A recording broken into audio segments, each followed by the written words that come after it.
Tuloy-tuloy po ang ating pagtutok sa papal visit at sa mga oras na ito, mga kasama ko naman po ay si Howie Severino. Howie, nakikita na natin, ayan, paakyat na si Pope Francis sa Shepherd 1, ang kanyang eroplano na sasakyan mismo ng ating Santo Papa pabalik dito sa Maynila.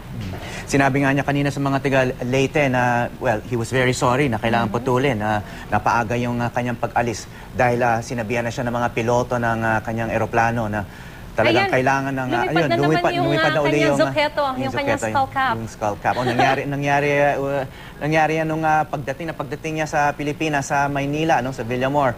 Ngayon nangyari ulit. A Philippine force of nature meets a human force of nature. So bago siya, at least ito, binalik sa kanya. Nung sa Maynila, hindi. Pumasok na siya. Agad?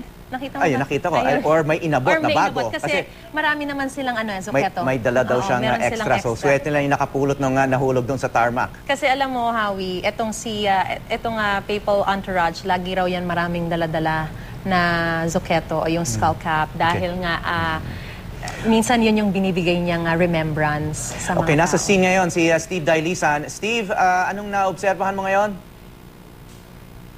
Steve? Yung mga tao dito sa area natin, sa may tapat ng Philippine Science High School, kanina nung dumaan si Pope, biglang nung pabalik na sa airport, talaga namang nagtakbuhan ulit sila pabalik kahit na napakalakas ng hangin, umiihip, tapos may ulan ng madaling araw. Talaga namang nagbalikan sila. Umaasa. Kaso lang mabilis talaga yung takbo ng Pope Mobile. Pero nauunawaan naman daw nila yung dahilan kung bakit nga mas namadali yung pagbalik ng ating Santo Papa dyan sa Maynila. Gawa nga nitong masungit na panahon. Pero yung mga kapulisan dito, nakastart sila. Kabila nung yung iba nag-aalisan na. Pero orderly pa rin naman sa ngayon. Itong kalsada na sinarahan kanina ay nagpas na. Basta generally, Howie, Maris, yung sentimiento ng mga kababayan natin dito sa Palo Leyte, may konting panghihinayang, yes, dahil yung ilan sa kanila, hindi lang galing Leyte to, may mga galing Mindanao at may mga galing ng Cebu, kung saan-saan pa. Pero naunawaan daw nila at nagpapasalamat pa rin sila dahil yung Santo Papa natin ay tinupad yung kanyang misyon na makaparito. Howie.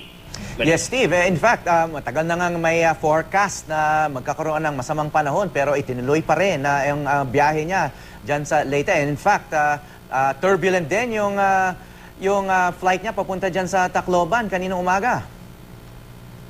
Eksakto. Kasi batid yan ng mga nandito kasi kaninang umaga pa sila hinahangin dito. Yung mga pulis nga nanginginig na. Marami dito nakita natin talaga nanginginig na rin dahil ang tagal na nakabilad sa ulan pag hinahangin talagang malalamig. Pero nung makita mo si Pope, kakaiba pala talaga. Yung parang may init kang mararamdaman, excitement, yung parang gano'n, na mabubuhay, yung nanlalamig mong katawan. Pag nakita mo, kahit mabilis na mabilis yung kanyang pagdaan kanina. Howie. Steve, very meaningful. Yun ang parang nais nating sabihin din. At I'm sure naramdaman din talaga yan ng mga tao dyan. Kaya maging ikaw, sinasabi mo, yung general sentiment ng mga tao, pagamat nangihinayang, naiintindihan naman nila. Kasi maikli man ang pagbisita, pero yung mensahe, kumbaga, talagang nandun na, punong-puno ng laman yung mensahe ng Santo Papa. At naiparating talaga niya yung pakikiramay. At para suungin niya, Maris, yung masungit na panahon at para lang makaparito, malaking bagay na raw yun para sa mga taga-Palo. Lalo na yung mga matatanda, may mga bata na unawaan daw niya. Steve, ito nga, pinapanood din namin dun sa inset sa television screen ng convoy, recorded earlier kanina, ng Santo Papa sa kanyang open Pope Mobile, nakadilaw na poncho, katulad ng napakaraming deboto. So, siguro sinadya niyang suotin yan. I'm sure meron siyang dalang Italian designer papal raincoat or jacket, na talagang standard issue sa Pope. Pero pinili niyang magsuot ng mukhang ordinaryo lang na rain gear na ipinimimigay din dito sa napakaraming tao ngayon na nakadilaw din. Steve. Okay, mukhang naputo si Steve. Subukan na lang natin siyang balikan maya-maya lamang. Ito tinatanggal na Howie. Hinahanda na para sa take-off itong eroplano ng Santo Papa. Dahil nga 1 o'clock yung expected time of departure at hindi dapat sa ngayon, 12:51. Oo. So, right on time, no? Kasi, yun, may mga sumasakay pa sa likod, magsi-seatbelt pa. Yung media delegation, perhaps, and some The other rest of the members entourage, of the ayan. papal entourage. Oo, mukhang media nga yung iba dyan. May dalang may tripod. mga hawak tripod at mga equipment, ano?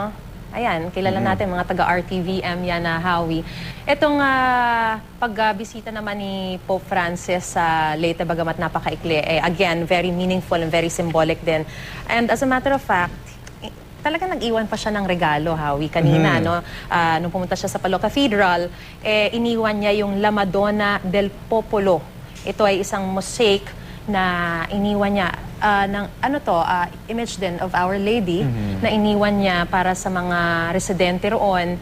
Kumbaga, ala-ala ng kanyang pagbisita na at the same time, para mapalalim pa yung devotion to our Blessed Mother. Dahil from the very start, sa misa pa lang kanina sa Tacloban Airport, hindi talaga nawawala yung lagi niyang pagtuon ng devotion ng mga tao sa Mama Mary.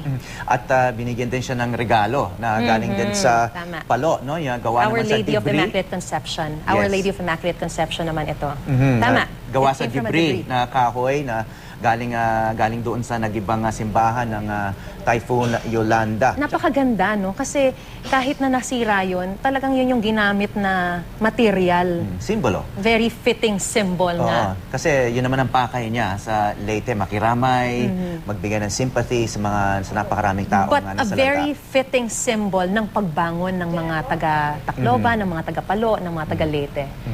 Okay, si Steve Dailisan ay nasa linya na ulit. Steve?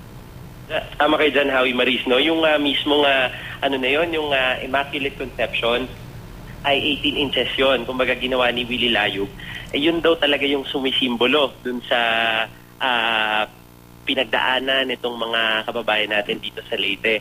Dahil nga dun sa hirap. Kumbaga, pero yun daw, parang ang sabi sa atin kahapon, yung pagkakabanggit sa atin ni Willie Layug, sana yung instrumento na yun ay maging, ano na rin, kumbaga moving on. Parang gano'n, parang at least makatuluyan na makabangon at instead ay magkaroon na ng pag-asa. Sa ngayon, Howie, Marisa, no, marami dito sa mga kababayan natin nakikita ko ay nakasakay na ulit ng mga kanilang mga sasakyan. Medyo nagta-traffic lang dito sa area dahil marami sa kanila sakay na ulit ng truck. Malamang to pabalik na dun sa kanilang mga bahay dahil syempre ayusin din nila at maghahanda sila dahil yun nga, yung papalapit yung sibag yung amang dito.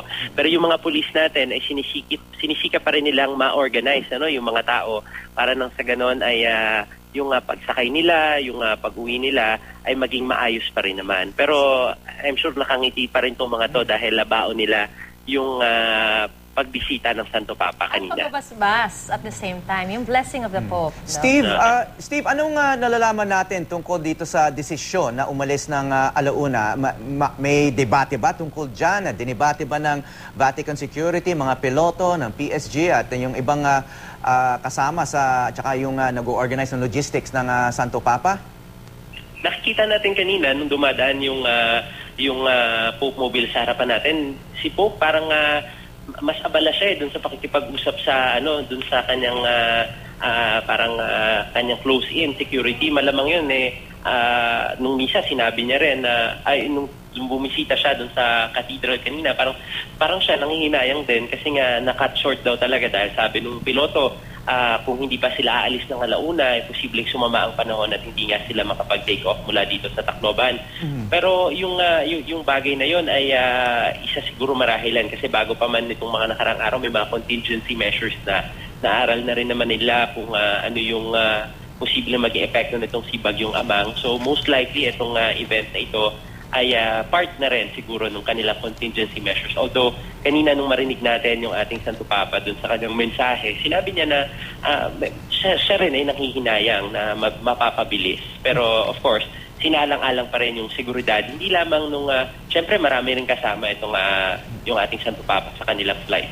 Ang sinabi nga niya, yung exact words nga, I am truly saddened, I have to go. Kaya yung reaction talaga ng mga nakarinig sa kanya, yung nandoon mismo, parang talagang very, very sad din yung reaction nila. No? Pero kasi alam naman natin siguro na mahirap tanggapin ng Santo Papa yung desisyon na to dahil matagal na niyang pinapangarap. In fact, itong pagbisita niya sa Leyte para makiramay sa mga nasalanta ng Typhoon Yolanda ay isa sa pinaka-highlight nitong biyahe niya sa Asia. Hindi lang sa Pilipinas pero sa Asia. Matagal na niyang pinapangarap ito. Talagang priority niya sa taon na to na makiramay doon sa mga nasalanta ng Typhoon Yolanda. Tama ka dyan, Howie. Centerpiece ika nga nung kanyang pagbisita sa Pilipinas sana. Yung pagbisita dito sa mga kababayan natin na syempre sinalanta, na rin yung pakikiramay Yun naman yung mensahe ng kanyang pagbisita rito.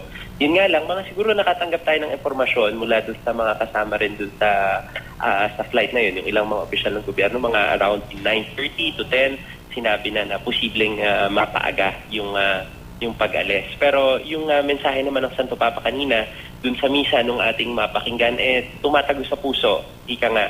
At saka saan ka naman makakakita, Howie, na bumabagyo, pero nagmimisa. At yung buong buo yung kagustuhan ng mga tao na makita siya. Lalo na yung mga nag-abang, maagang gumising, nag-antay sa putikan.